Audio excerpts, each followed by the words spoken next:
Welcome, dear students and my sons and daughters, to YouTube channel Shashwati Shama. Dear sons and daughters, you know this is an educational channel guiding the budding degree and diploma engineers in their pursuits of technical knowledge. I find it my proud privilege to be present before you once again through the YouTube channel, and I'm happy to tell you that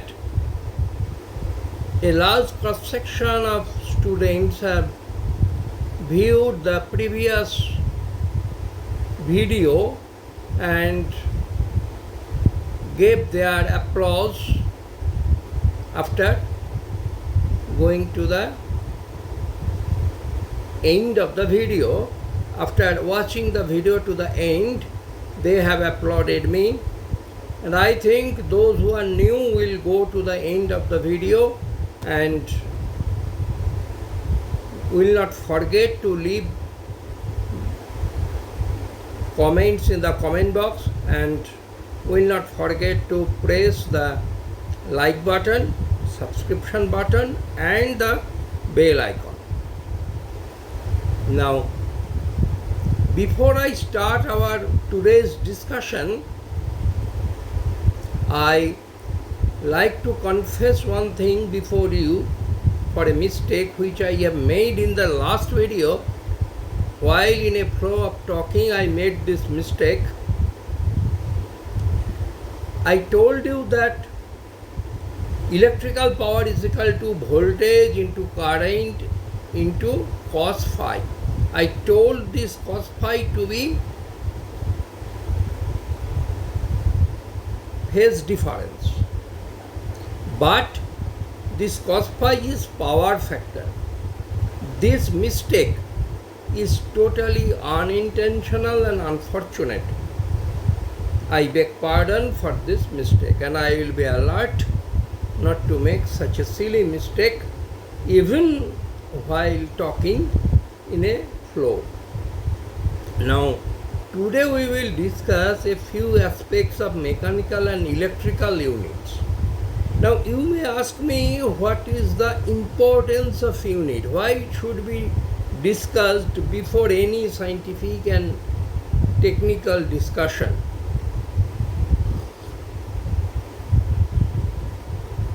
This is because, take for an example, you have gone to a shop of cloth merchant. You demand of him 3 of clothes. What does this sentence mean to the shopkeeper?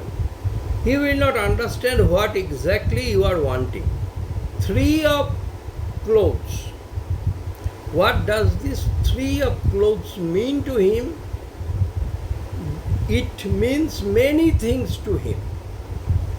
Just like you are wanting either 3 bags of clothes, 3 bundles of clothes, you may mean 3 kgs of clothes, you may mean 3 numbers of clothes, you may mean. You may mean a variety of things from the shopkeeper. Now,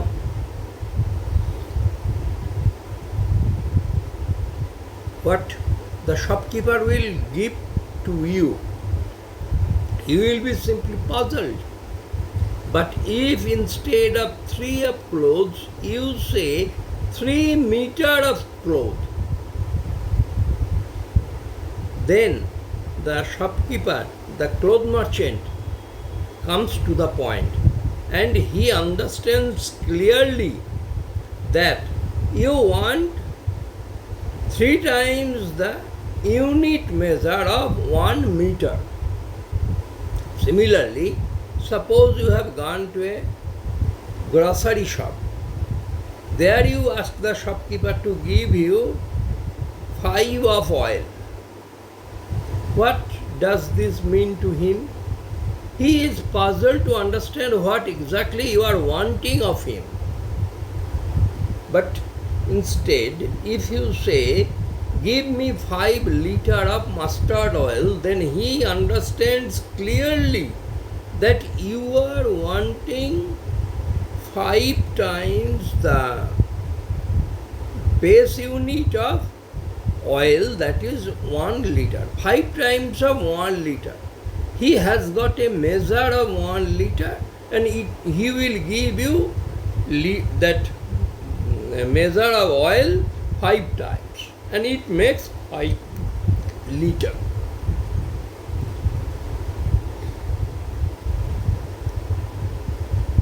Now, this liter, in the first instance, this meter, what does these things mean? These are the units.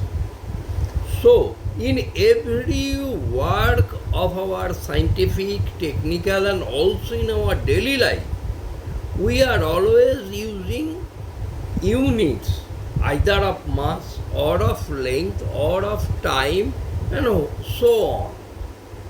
How do we use time, unit of time? You see, suppose you have gone to your school or college, and the boys who are playing on the field just asks you that what is the time now? Has the class started? Suppose you promise a boy, you promise a girl to meet him or her a few days after. You say 2 days later, 3 days later, I will go to your house 2 days later, after 2 days. Now these days, suppose my father will come at 11 o'clock. You say someone, that is 11 o'clock. That is the 11 hour of the day. This hour, day, are the units of time. You are every time using these units.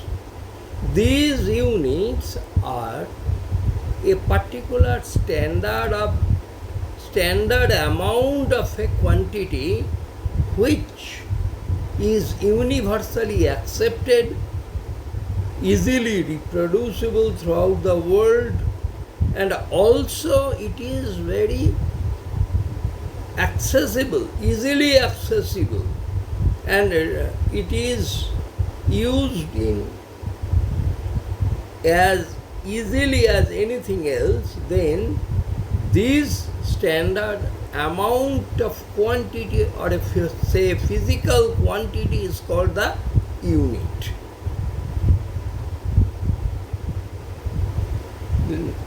Now we learn names of some unit. What are they?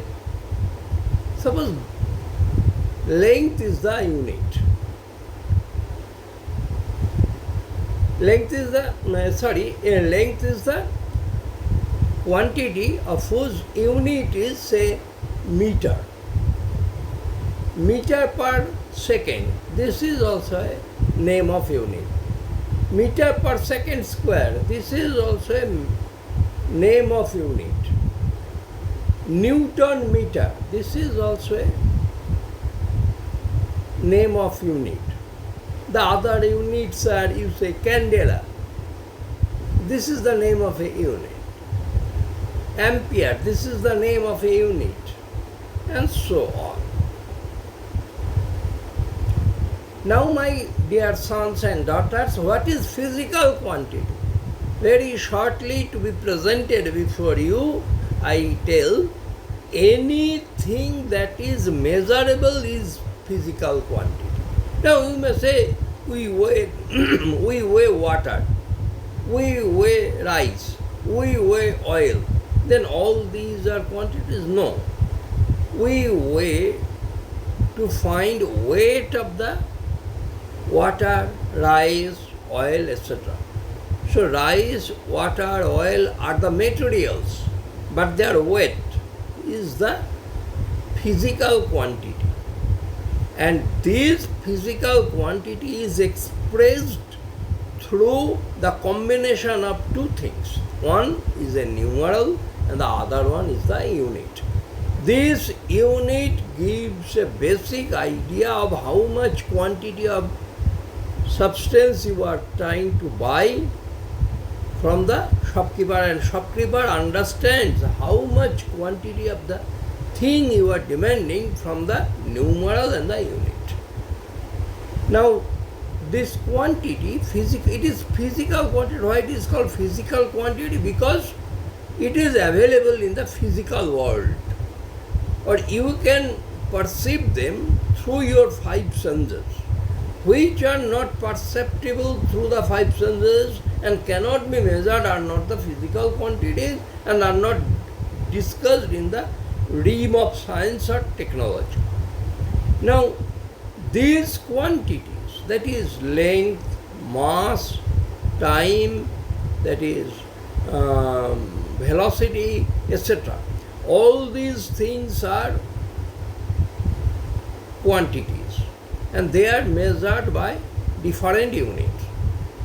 Among these quantities, there are generally three fundamental quantities. Fundamental quantities, which are fundamental quantities? Those which do not depend upon other quantities. They can be expressed independent of any other quantity. Now, what are their units? The physical quantities basically are of three kinds: mass, space, and time. Space means the linear space, that is the length. Length is the basic unit in space for a fundamental quantity.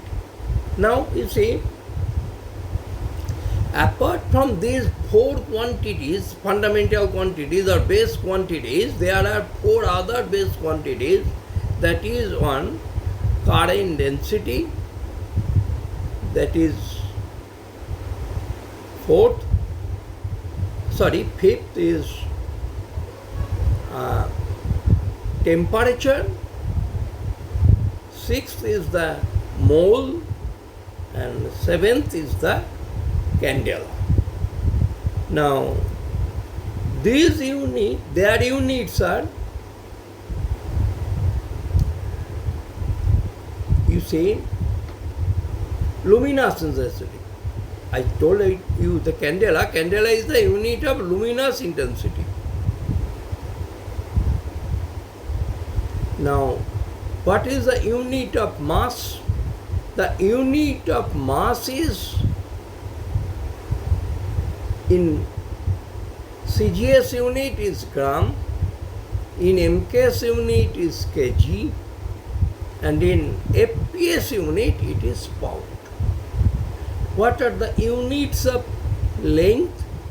The units of length in CGS unit is centimeter, in MKS unit is meter, and in FPS unit is feet. And what are the units of second? The physical quantity, that is time. What is the unit of time? That is second in CGS unit, second in FPS unit, and second in MKS unit. All the units of time in three system of units are same. Now I tell you the other four quantities, that is current density, its unit is ampere. Current density is the physical quantity and fundamental physical quantity, and its unit is ampere. Next comes temperature. Temperature is the fundamental physical quantity and its unit is taken in SI unit is Kelvin. Now, third is quantity of substance. That is, the unit is mole. Mole is given by counting the number of particles. And the seventh one is, you see, luminous intensity, and its unit is candela. Now there are 7 fundamental quantities, and with all these fundamental quantities we constitute the derived quantity.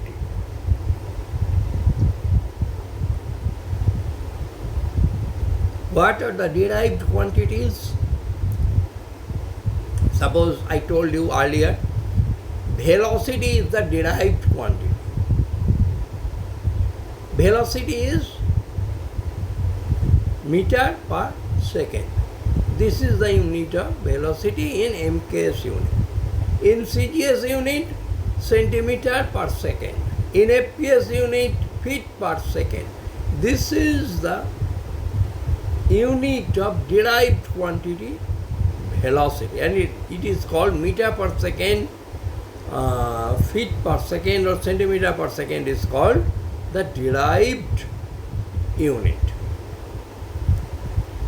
Now, the SI units of, I tell you about the specific 3 fundamental quantities, SI units, that is mass, length or space, and time.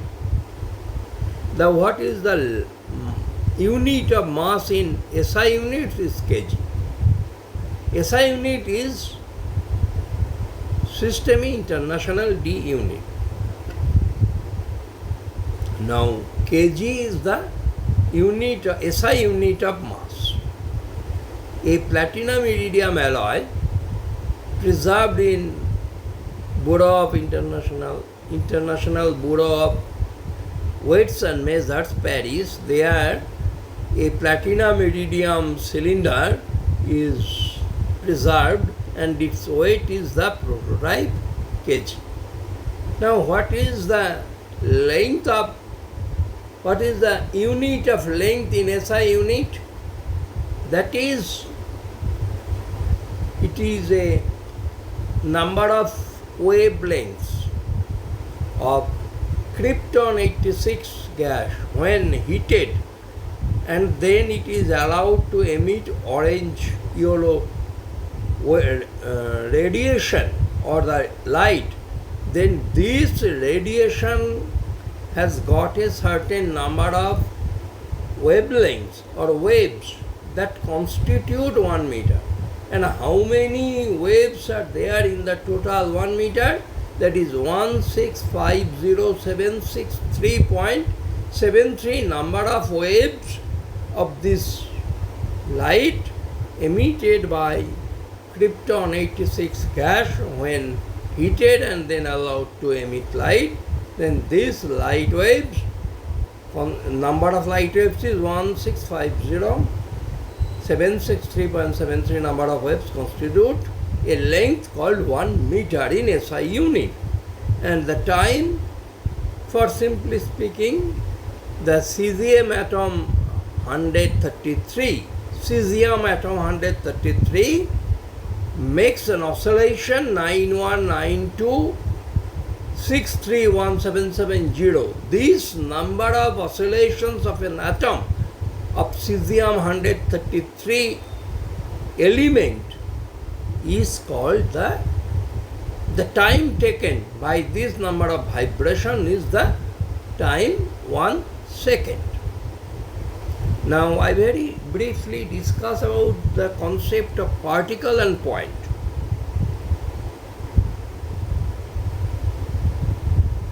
Particle is a dimensionless existence in physics. It may contain huge mass concentrated within its dimensionless periphery. I cannot tell it that it has a periphery because it has got no dimension. It is simply an existence. Whatever you think of particle having no dimension, that is true. By definition, it is difficult to make it comprehensible to anybody. And what is point? It is also a concept. The mark or existence of something having no dimension in mathematics. That is point. You see a line. You have drawn a line on your workbook. This line consists of millions of points. Now one point is very catchy here. If a point has got no dimension, then 2 points have also got no dimension. 3 points have got also no dimension because 1 point has 0 dimension. So for 3 points, 0 plus 0 plus 0. So 0 dimension. If millions of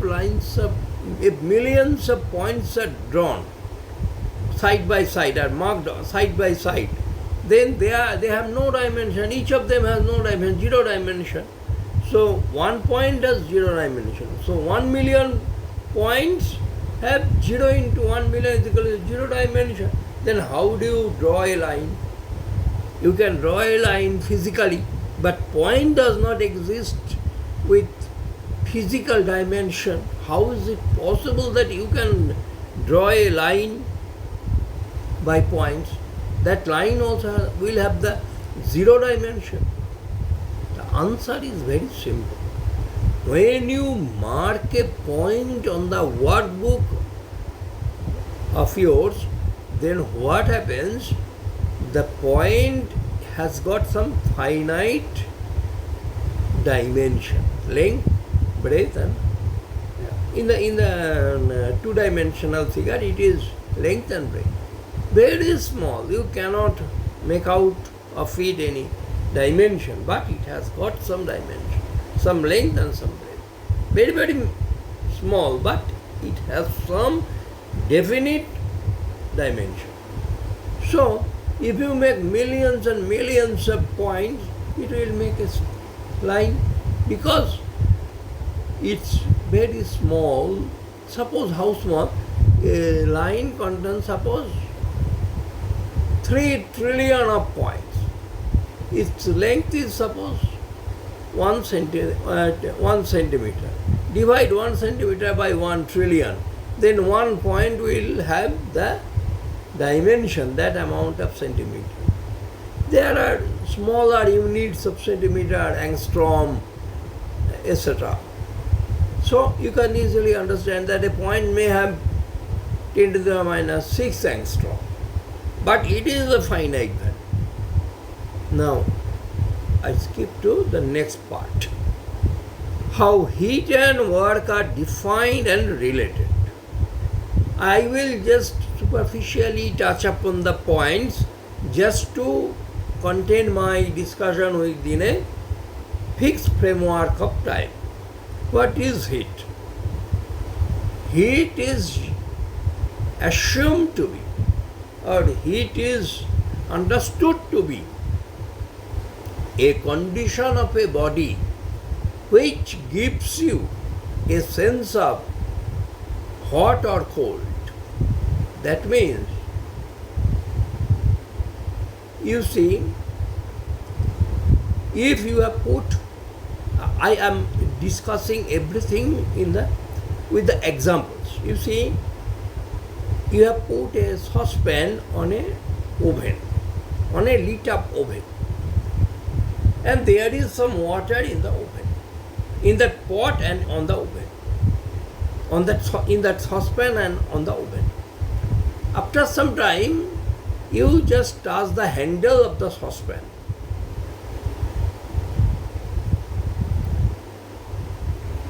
You will feel that you can keep your palm on the handle of the saucepan for quite a good span of time.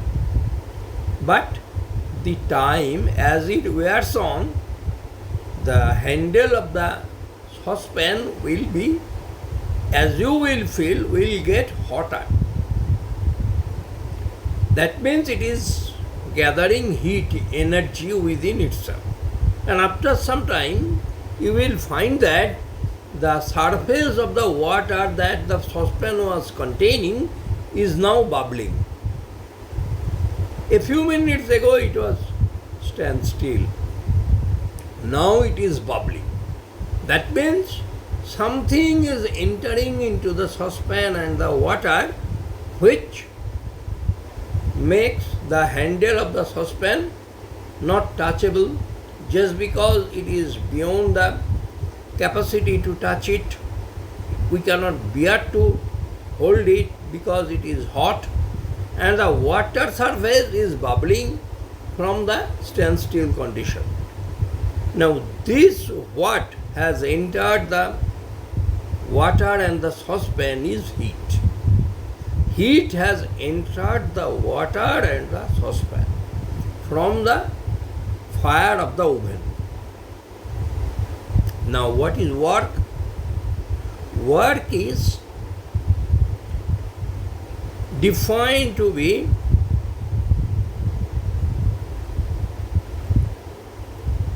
the product of force and displacement. What is product of force and displacement? Suppose on the floor a box is kept, and suppose its weight is 1 kg.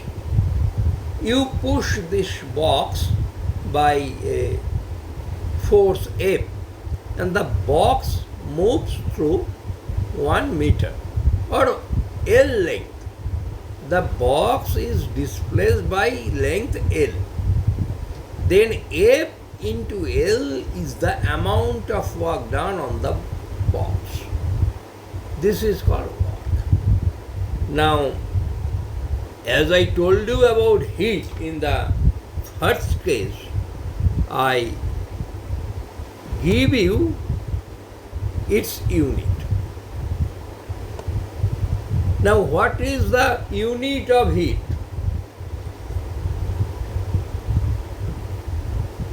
Heat is energy.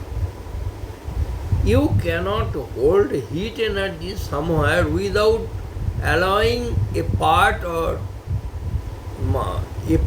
it to dissipate. There is no mechanism has been invented that can hold heat 100% prevented within the enclosure. Some amount of heat will come out of the boundary into the surrounding. Now, one definition of heat can be given like this.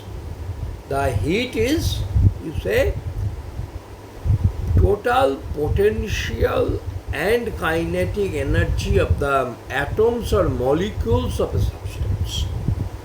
It is the total exposure of its total content of, better not exposure, total content of potential and kinetic energy of the molecules which constitute the substance or the body. The heat, unit of heat is calorie. What is calorie? Simply speaking, if we want to raise the temperature of 1 gram of water through 1 degree Celsius, or more specifically 14.5 degrees Celsius to 15.5 degrees Celsius, then the amount of heat required is 1 calorie.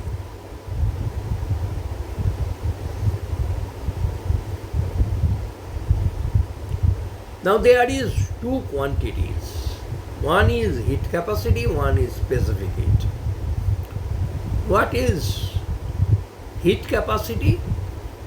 That is the amount of heat required by a mass of a substance to raise its temperature 1 degree.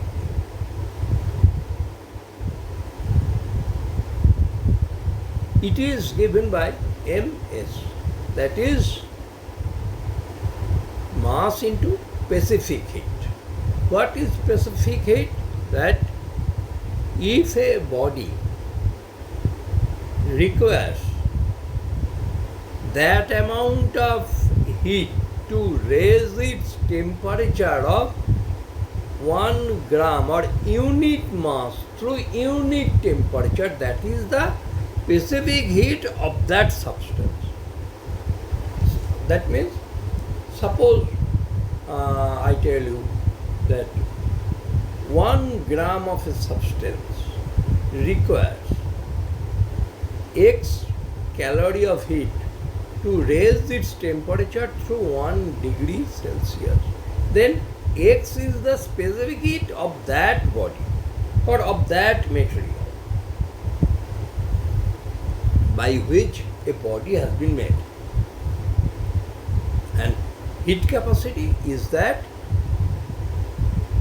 it is a quantity of heat that requires to be raised up certain mass of a substance through 1 degree temperature. 1 degree rise of temperature. That is heat capacity. It is expressed through gram into specific heat. Okay. So,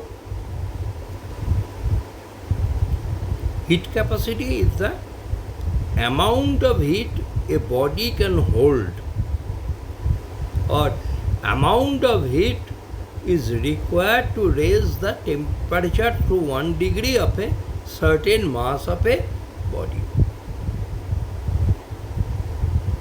Now, if we use the calorimetric equation, that is, it has been experimented by Eisenhower, that is, the transfer of heat is H is equal to m, the mass of the substance to which it is transferred or it is taken out of it, into specific heat. I told you what is the specific heat? That is the amount of heat required to raise the unit mass of a substance through unit degree temperature.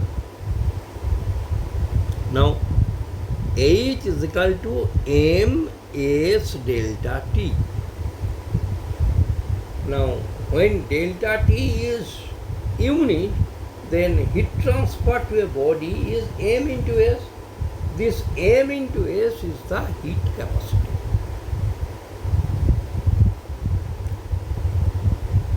Now, I have told you about calorie. What is the definition of calorie? I come to the point of British system of unit, that is, in the heat calculation, British thermal unit is also used, wherein 1 pound of water is raised to the 1 degree Fahrenheit, and the amount of heat required to raise this temperature is called British thermal unit. And there is another heat unit, that is centigrade heat unit. That is, 1 pound of water is raised to the temperature 1 degree Celsius, and the amount of heat required to do that is called the centigrade, 1 centigrade heat unit. Okay.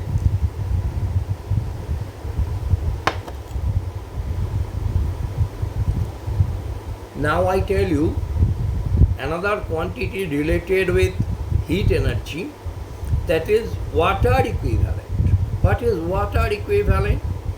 Water equivalent is that, suppose some amount of heat is required to raise the mass of a substance to 1 degree Celsius, the amount of this amount of heat will raise through 1 degree Celsius temperature of some amount of water. This some amount of water is the heat equivalent of that substance or the body.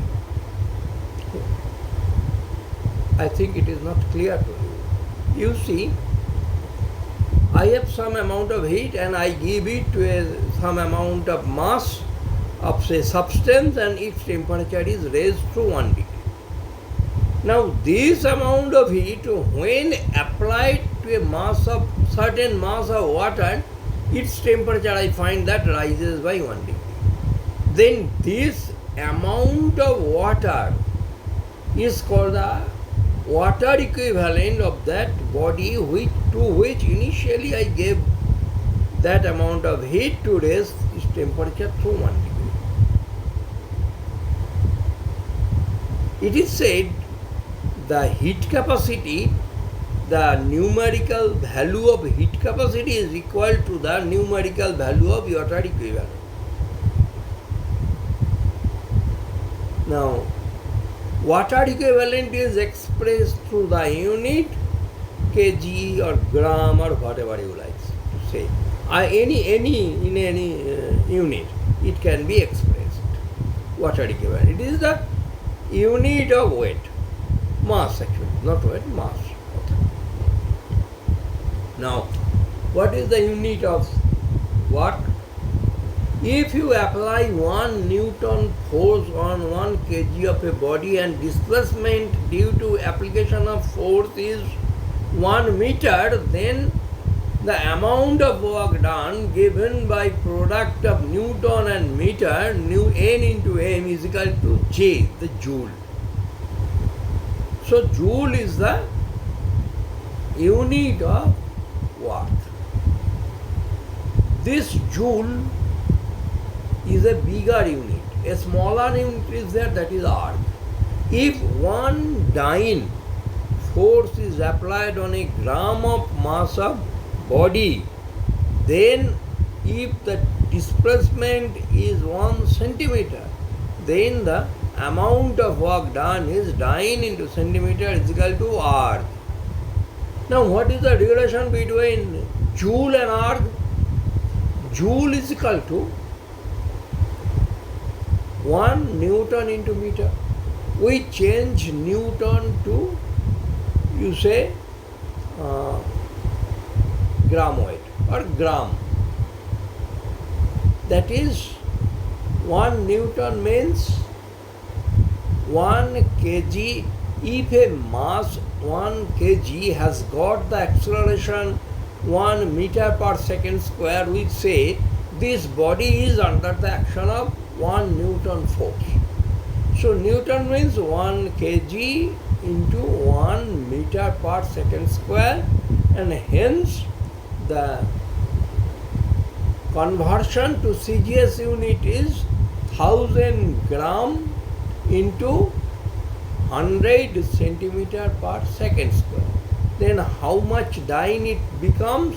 10 to the power 5 dyne, because 10 to the power 5 gram into centimeter per second square is equal to 1 dyne, and that is 10 to the power 5 dyne. 1 Newton is 10 to the power 5 dyne into meter, that is 100 centimeter. Then 10 to the power 5 dyne into 100 centimeter means 10 to the power 7 dyne centimeter, which is R. So 10 to the power 7 R. So 1 joule is equal to 10 to the power 7 R. Now what is the relation between heat and work? Heat and work are related in such a way that W is proportional to H. If some amount of work done is converted to heat, an equivalent amount of heat is generated. It is called work equivalent of heat. Now you say W is proportional to H. Then W is equal to, the proportionality constant is J and H. This J is work done for 1 calorie heat generation. Suppose that amount of work we should have to do so that if it is converted to heat, 1 calorie will generate. Now, how much work is required to generate 1 calorie of heat? That is 4.2 joule. So J is equal to 4.2 joule per calorie. 4.2 joule amount of work, if converted into heat, the 1 calorie of heat energy will be generated. Now I have told about heat, units of heat and work. Now I give you some examples of other quantities and their units. One quantity is stress. We come in contact with so many things which gives us the example of stress. How? Suppose you are relaxing on a chair. You see I am seated on a chair. So I apply my weight force onto the chair. But it is not breaking. It does not break down. Why? Because it gives me back the equal thrust or the stress. The thrust is called here stress, that is force per unit area. As I am seated on the chair and I have occupied, suppose, some area A, and my weight is, suppose, if expressed in weight as well, F. Suppose the force, if expressed as the force, I apply F force on the chair. So what is the force per unit area that I am applying on the chair? F by A. And it is the property of a matter that it returns the same amount of force per unit area so long it is in the elastic limit. I am not going deep into the elastic limit and the material science, but say that this force that I am applying on the chair or on a body per unit area, the body returns according to Newton's third law of dynamics. The body also returns me same force on the same area. This force on same area that the body returns me, stress does not remain arise of itself. If there is action, the reaction per unit area is the stress. As reaction does not come out of anything, out of nothing, a action is required to be there. Similarly, stress is also appear if there is a action. Now stress is, you see, force per unit area. Now its unit, you may say, Newton. The force I am giving on the chair is, suppose, Newton, in Newton unit. And the area of the surface I am holding, that is millimeter square, in the unit millimeter square. Area is the product of length and length, that is millimeter square. So Newton per meter square is the force per unit area I am applying on the chair, and the stress, that is the chair is returning, is Newton per millimeter square. Now you see, when I am sitting on the chair, the seat of the chair has pressed down by delta L centimeter. Originally, the depth was L centimeter. That is the deformation of the chair that has been undergone by the seat is delta L centimeter.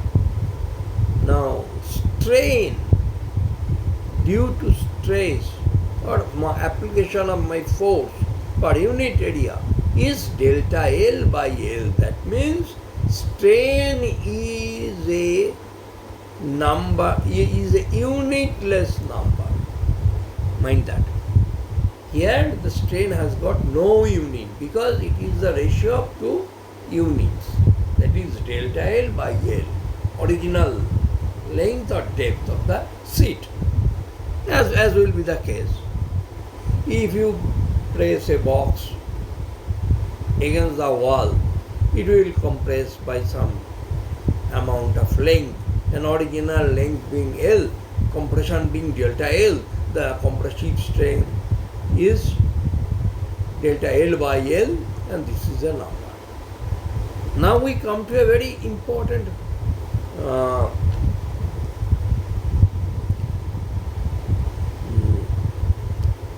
quantity, that is pressure.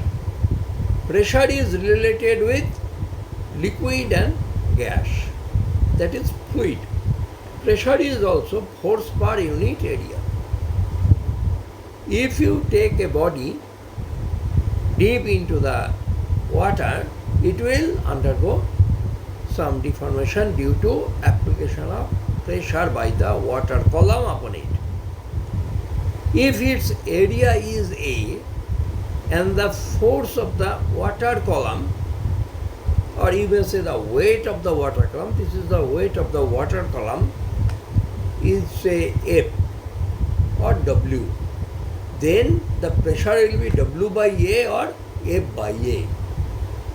Here, suppose a square block is, a cubic block is taken L depth of the water, then you see the area upon which the water is applying force, its weight, applying its weight is say A. Then the volume of the water is A into L. A into L. And the density of water is, suppose you say rho.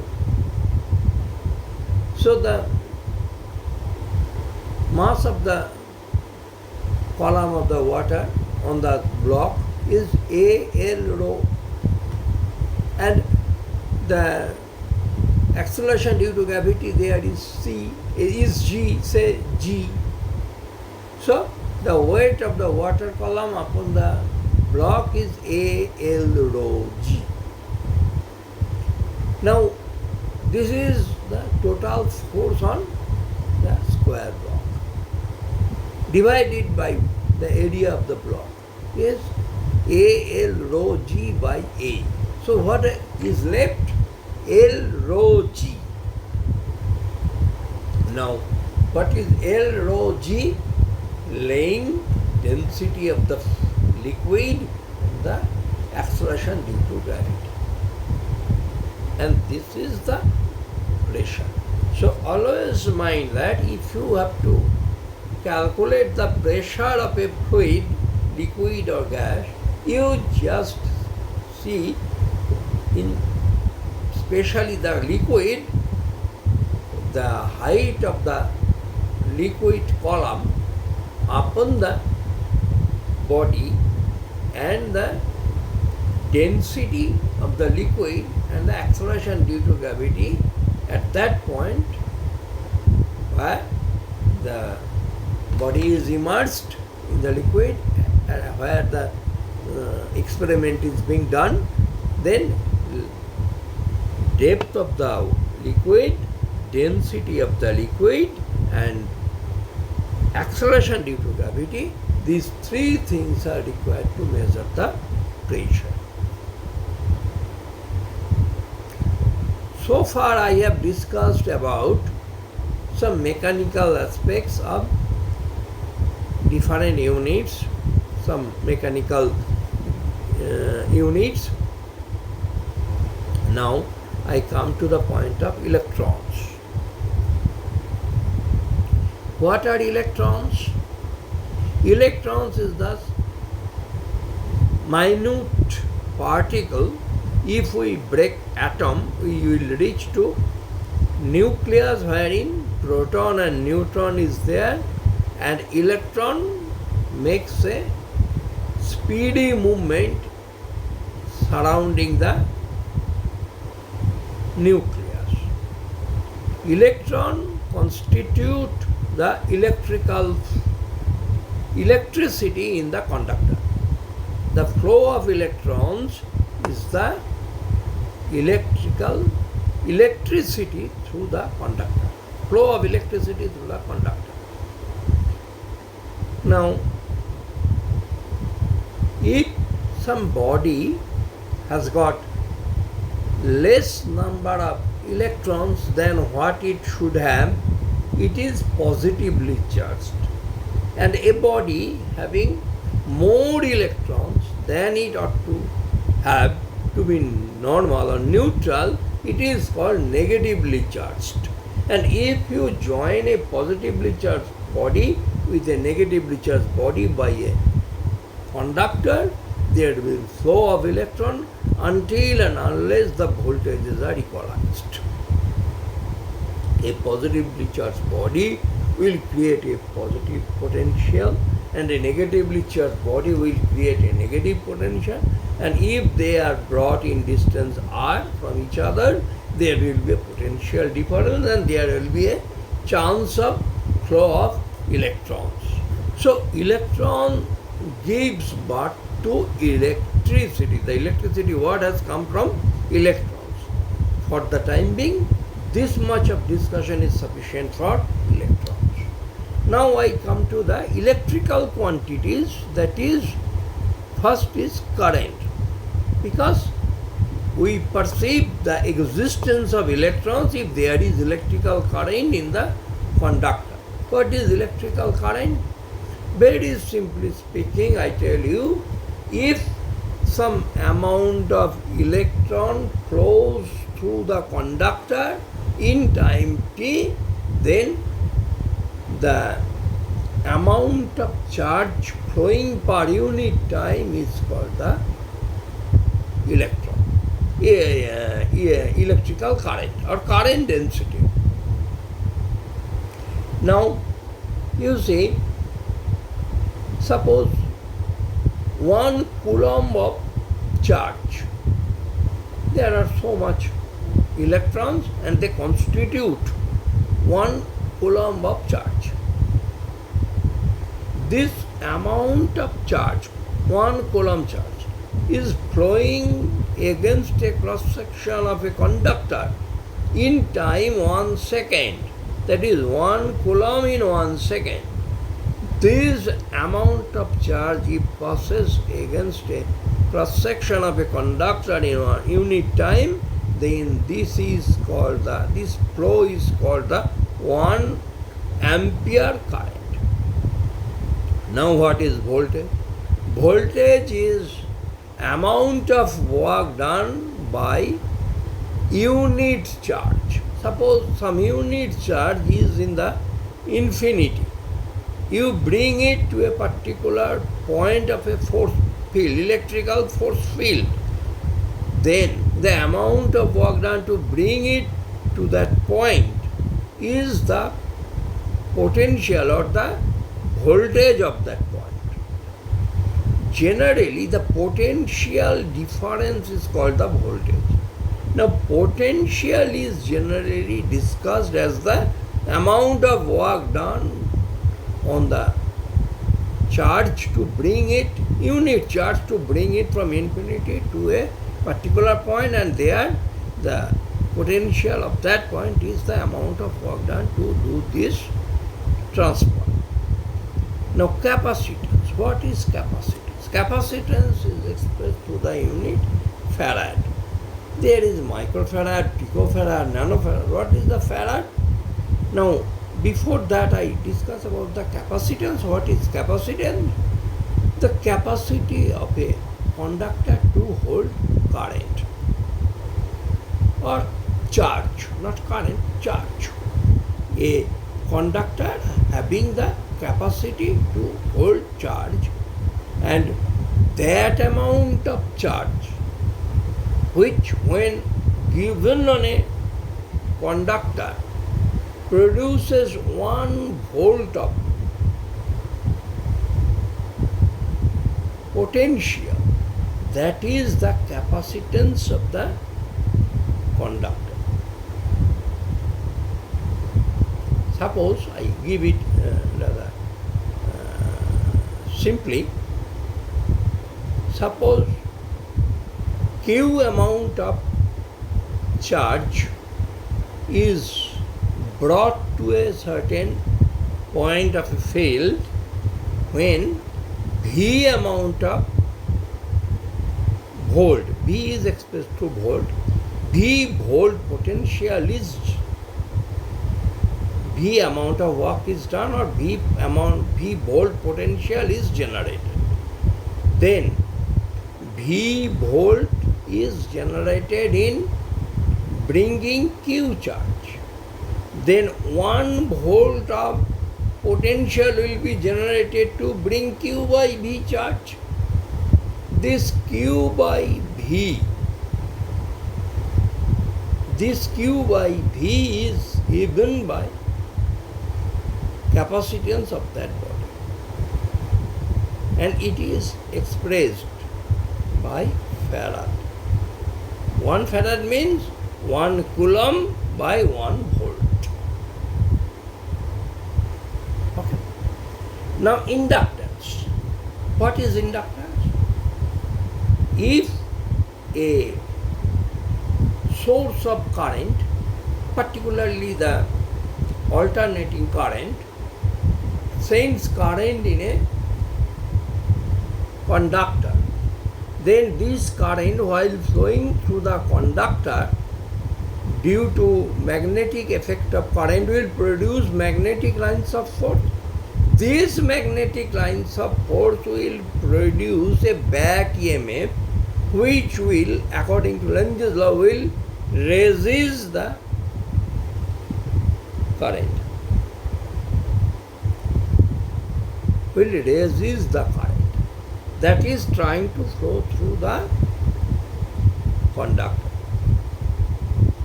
Now, this EMF, which is produced per unit of current in unit time, is called the inductance of that conductor. How it is mathematically expressed? The opposing voltage, the opposing EMF, let us say EMF, the opposing EMF V is equal to, V is proportional, not immediate, I say equal to V. The EMF, back EMF is proportional to di dt. Di means the change in current, and T is the time. That is, in unit time, if unit amount of current is changed, then EMF will be proportional to it, and such that V is equal to L into di dt, and L is equal to V by di into dt. That is, if V is, suppose, 1 volt, I is ampere, di is ampere, in expressed in ampere, and T in second, then volt second per ampere is the inductance, and it is measured in the unit Henry. It is measured in the unit Henry. Impedance. When alternating current passes through a conductor, that is the thing which resists its motion. What is current? Flow of electrons. And we know everywhere there is always a friction. When you, in mechanical engineering, you will find the appearance of friction to every motion. Every physical motion, there is friction. Similarly, in the electrical science, when current flows through the conductor, there is a resistance to its flow. This is called, as I told you, resistance. There is some friction is coming into play. So, this resistance is called impedance when a AC is flowing through the conductor. Now, impedance is the resistance to the AC, and it is expressed by Z. It is denoted by Z, and Z is equal to root under R square plus XS square. This R is the resistance when inductive resistance and capacitive resistance is not there. It is purely the ohmic resistance, and you see, when the current is DC, then the friction against this flow of current is resistance. Now, what is X? This is reactance. Reactance is a kind of imaginary thing, imaginary component of impedance. Impedance is the friction to the AC, and it is also expressed through ohm.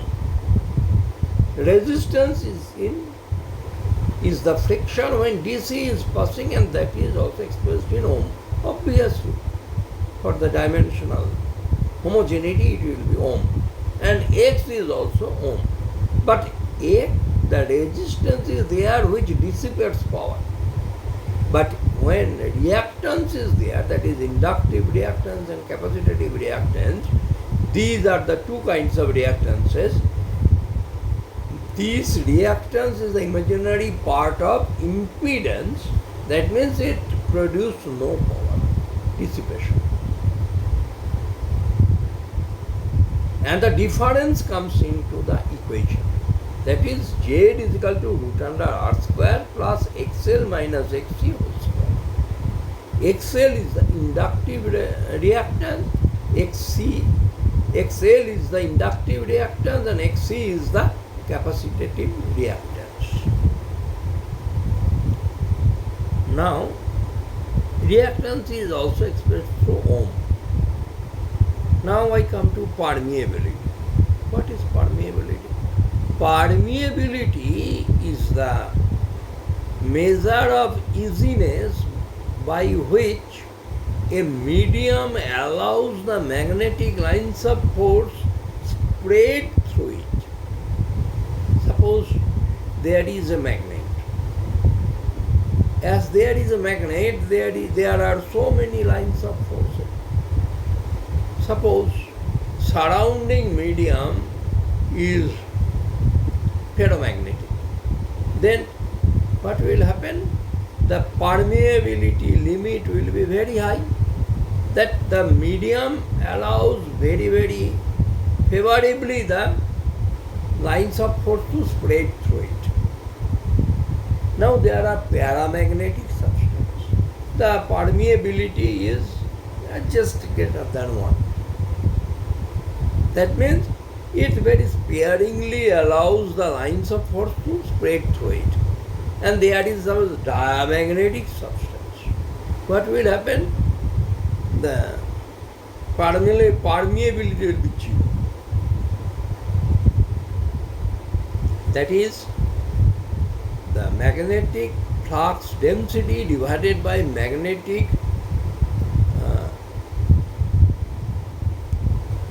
intensity, magnetic,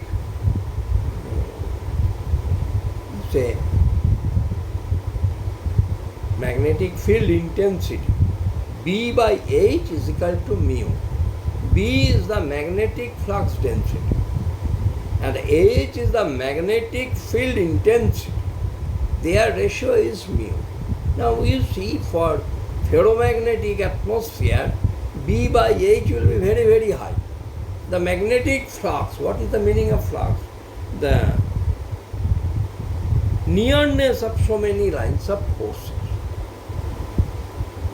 Suppose per unit area, there will be so many lines of forces. So magnetic flux will be very, very high. And even if the magnetic pole has got field intensity much less, but due to huge magnetic flux intensity, the permeability of the ferromagnetic atmosphere will be very high.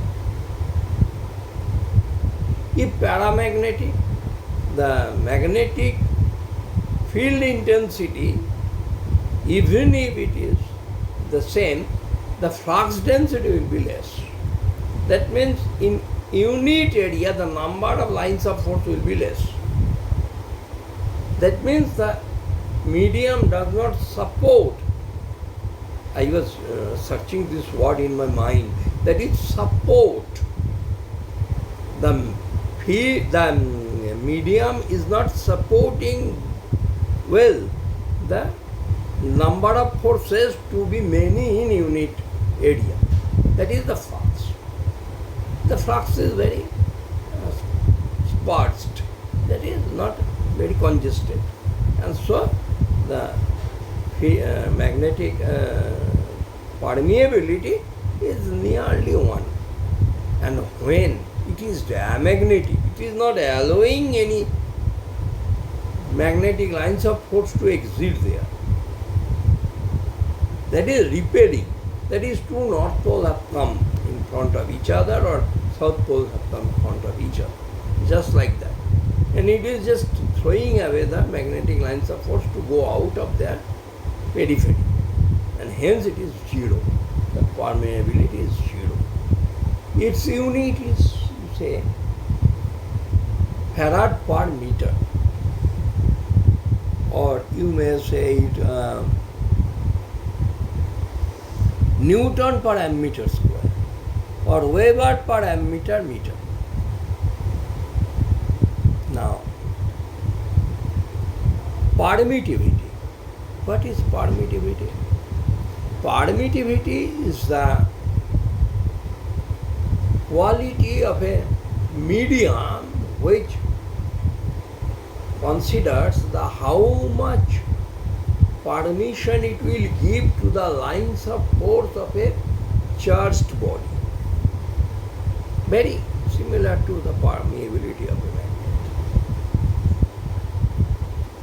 What is this? Suppose there is a charged conductor. This charged conductor is emitting the lines of forces. The surrounding medium is supporting the lines of force. Then its permittivity is very high. And suppose the medium does not allow much lines of force to spread through the medium, then its permittivity is very low. The permittivity is given by Coulomb square, meter to the power minus 2, Newton to the power minus 2. Now you may ask me, how do you, that I was talking about B is equal to mu H. B is the magnetic flux density, mu is the permeability, absolute permeability, and H being the magnetic field intensity. Field intensity, that is H. Similarly here, if two similar poles are, poles mean I say the positive charges. Suppose here is one positive charge, here is another positive charge. This positive charge is Q1 Coulomb. This positive charge is Q2 Coulomb. And there is the intervening distance R. So, and the epsilon is the permittivity of the medium in which these two charges are held. Now the force of repulsion is F is equal to Q1 Q2 by R square, and in product it is, in the multiplication is 1 by 4 pi epsilon. So epsilon is equal to Q1 Q2 by F into R square. Now Q1 Q2 are expressed in Coulomb, so Coulomb into Coulomb is Coulomb square. Force is a Newton. Suppose we are taking in SI unit, and M in the meter. So Coulomb square per Newton meter square. I may express it in this way. Now, what are the units of quantities discussed? While discussing the units and also while discussing the quantities, I have told you about the respective units, and now I come to the point of dimensional unit. Dimensional unit is the physical nature of the unit, whereas the ordinary units are the specific measuring scales. These are physical nature of the units. How are they expressed? Suppose I tell you the 7 fundamental quantities, that is mass, space, time, current density, temperature, quantity of mass, and luminous intensity. These 7 fundamental quantities have the dimensional unit. And all the derived units are expressed through these 7 fundamental quantities and their dimensional units. Okay, I give you some example. Now you say velocity is a derived unit and its dimensional unit is, first of all I say its ordinary unit is meter per second. So its dimensional unit will be L by T. Well, before I give you some examples of dimensional unit, I tell you what are the dimensional units are expressed of the quantities. That is, mass is expressed in dimensional unit as m, capital M. Length, this physical quantity is expressed when through the dimensional unit is capital L. Time by capital T.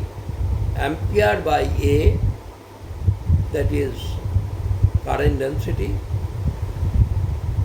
Temperature, that is Kelvin by K. Mole as a number, suppose by capital N is equal to 6.023 into 10 to the power 23. Numbers of quantity is called mole, and luminous intensity by CD. Now, dimensional unit is, I give you some examples. Suppose I told you velocity, that is meter per second, maybe a derived unit, and its dimensional unit is L by T. Acceleration, meter per second. The dimensional unit of length is L. Meter is the unit of length, and dimensional unit is L by dimensional unit of time is T square, L by T square by L T to the power minus 2. Force, that is mass into acceleration. Mass is different dimensional unit M, and acceleration, just I told you, L by T square. So dimensional unit of force is M L T to the power minus 2. Dimensional unit of work, that is force into displacement, is the work. So force is Newton, suppose, and displacement is suppose 1 meter. Then work done is 1 joule. And in dimensional unit, force is M L T to the power minus 2 into displacement, that is length, and that is the dimensional unit is L. So m L square T to the power minus 2 is the dimensional unit of work. Now what is the power per unit time, work done per unit time, and that is m L square T to the power minus 3. This is the unit of power. Now voltage. What is the dimensional unit of voltage? We know voltage is the amount of work done per unit charge. We may say kg meter square per second cube per ampere. It is a unit, we can say, of voltage. That is kg meter square per second cube per meter per ampere is the ordinary unit of dimension, the ordinary unit of voltage, and its dimensional unit is m for mass, L square for length square, a minus 1 is the inverse of ampere, and T to the power minus 3, that is per second cube or per times cube. So the dimension of voltage m L square a to the power minus 1, ampere to the power minus 1, and time to the power minus 3. Now current, the dimension of current. What is dimension of current? Current, I have told you that it is fundamental unit, so it is 1 ampere, and that is A. What are uses of dimensional unit? The dimensional unit helps to verify if an equation is dimensionally homogeneous. What is homogeneous? Means homogeneous, that is on the left there is the dimension same to the quantities on right having the same dimension. On the left, quantities are having dimension same to the quantities on the right of the equation sign is equal sign, that is it is same on the right side. Apart from this, to find the unit of some quantity, we can also use dimensional unit. Now approximation. Very simple. Approximation, generally what we do, if a number comes in decimal, then the numeral after the decimal point, if it is more than 5 or equal to 5, then we take the number, the value, we add 1 to the value. That is, the point is, if the numeral after the decimal point is equal to 5 or more greater than 5, then we add 1 to the numeral just before the decimal and take the whole number. To make it a whole number, approximation is made a whole number. And if the numeral after the decimal point is less than 5, we take just the number before the decimal. No addition of 1 is there. Whatever it is, we take it. And we discard the number after the decimal.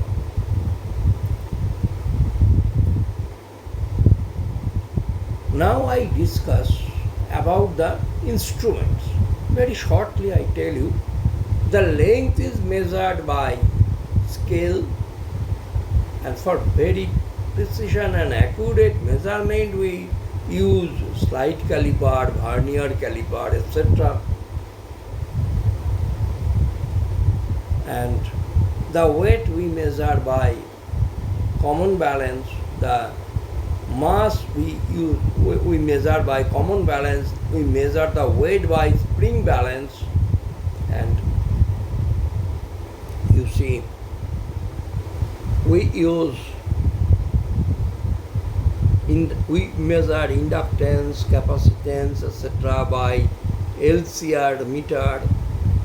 We measure voltage by voltmeter. We measure ampere by ammeter, and so on. Besides this, we use some special instruments which measure some physical quantity in some particular space. That is, we use in the space research the metronome. This is a time measuring machine. It's called metronome. In the space research, we measure time by this instrument. There are so many other special instruments used in particular field.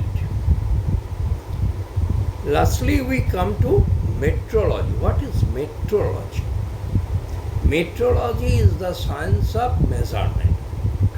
To be specific, science of measurement. And with this, instrumentation is very nearly connected. This metrology, if applied very well into the working of a workshop, then very minimum product rejection will come into field. That there will be no rejection at all if metrology is applied. That is, measurement is made very accurately and precisely, then there will be very less number of product rejection in a product oriented industry. There comes one thing, limit, fits and tolerance. This metrology ensures the maximum fit and tolerance and also the limit, such that the products are immediately taken into your store for sale. And there is no much deviation from the required measurement. The products are very near to the required measurement. The product dimensions are very near to the required measurement. And you see,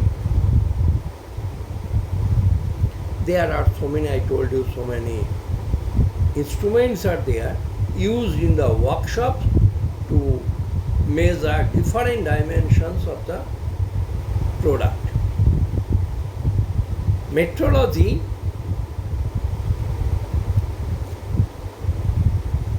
is also used to allow the products go through the quality control measurement or quality control, so that those are not discarded too often.